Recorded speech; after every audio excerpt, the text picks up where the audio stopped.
The little Catholic church of Kilbaha, County Clare, stands out near the peninsula of Loop Head, almost on the shores of the Atlantic.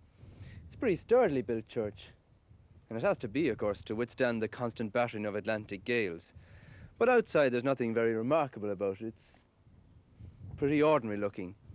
Come inside, however, and you'll see something very different. But when you go inside, you see a very strange sight indeed. On the gospel side of the church, there's a little side chapel closed by a wooden gate, and inside there's a battered wooden structure supported on trestles. It has a pitched roof and windows on either side and an open doorway in front. It looks rather like a small tool shed in an advanced state of disrepair. It's a strange object to find in a Catholic church, and the story that lies behind it is even stranger. In 1849, Father Michael Meehan came here as parish priest and remained till his death in 1878. It was a problem parish if ever there was one. Father Meehan found the district still prostrate after the terrible famine of the 3 preceding years. A cholera epidemic was still raging when he arrived among his starving parishioners. In one house only there was food in plenty, the house on the hill above Kilbaha Bay. It's now in ruins, but at that time it was the home of Marcus Keane, the landlord's agent. He was prepared to help the starving tenants all right, but at a price. Food and clothing and land were available for anyone who observed one simple condition: abandoning the Catholic faith. Many held firm, but many others wavered, and a number of families gave in and went over to the proselytizers, or as they were more commonly called, the supers. The new parish priest tramped around from cottage to cottage, trying to strengthen the weak, convince the waverers, win back the deserters. But in all the district there was no Catholic church where the people could attend Mass, receive the sacraments and hear the word of God. When Father Meehan came to the parish first, he tried saying Mass in the local houses. And actually this house once had the honour of serving as a temporary chapel. But then the landlords and their agents stepped in, and they threatened eviction on anybody who continued to house a priest. Father Meehan then got another idea. He bought a cottage and he set it up ready for Mass. But it was on landlords' ground, and so as soon as they heard about it, they had it destroyed. In fact, there was really only one place where he was free from the hands of the landlords and their agents, and that was the foreshore. There was really only one place in all the area where the landlords had no power, and this was the strand at Kilbaha. Here, on the no man's land between high and low water marks, Father Meehan set up a rough altar and said Mass for a few Sundays. But the Atlantic winds were strong and laden with rain, and a piece of canvas thrown over a couple of poles provided little shelter. It seemed as though the elements themselves had conspired with the landlords to help to drive him and the faith he stood for far from Loop Head.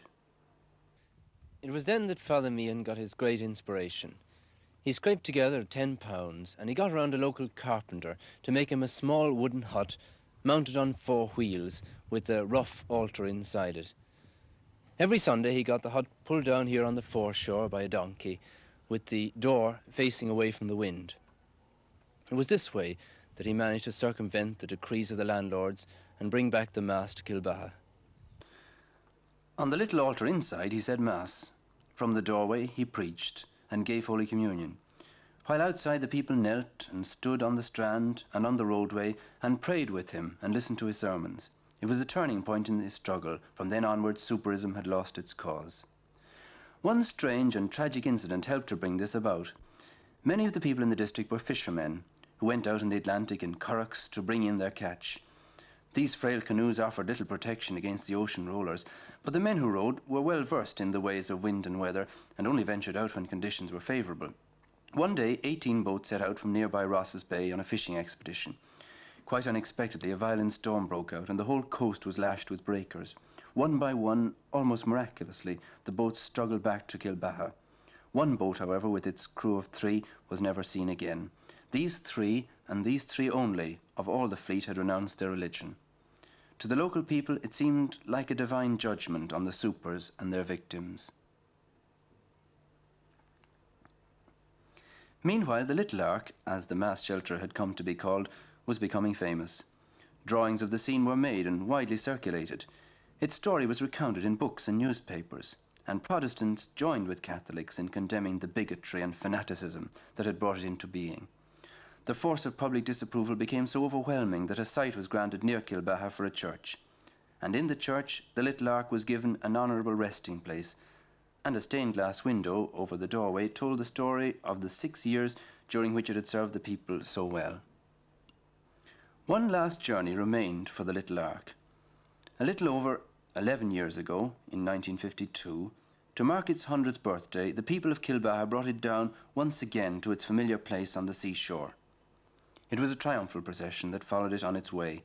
There, beside the sea, the scenes of a century earlier were reenacted by bishop, priests and people as they knelt and stood in the open air on the seashore while Mass was once again celebrated in the little ark.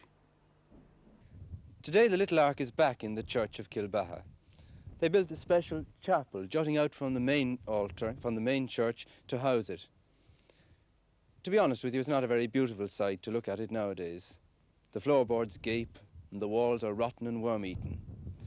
The wheels have long since disappeared, disintegrated, and this rusting iron bar is all that's left of their axle. But the people of Kilbaha treasure this little ark more than if it were made of gold or precious stones. To them, it is a relic of the faith of their fathers and grandfathers, and of how that faith has been handed on to them. Good night.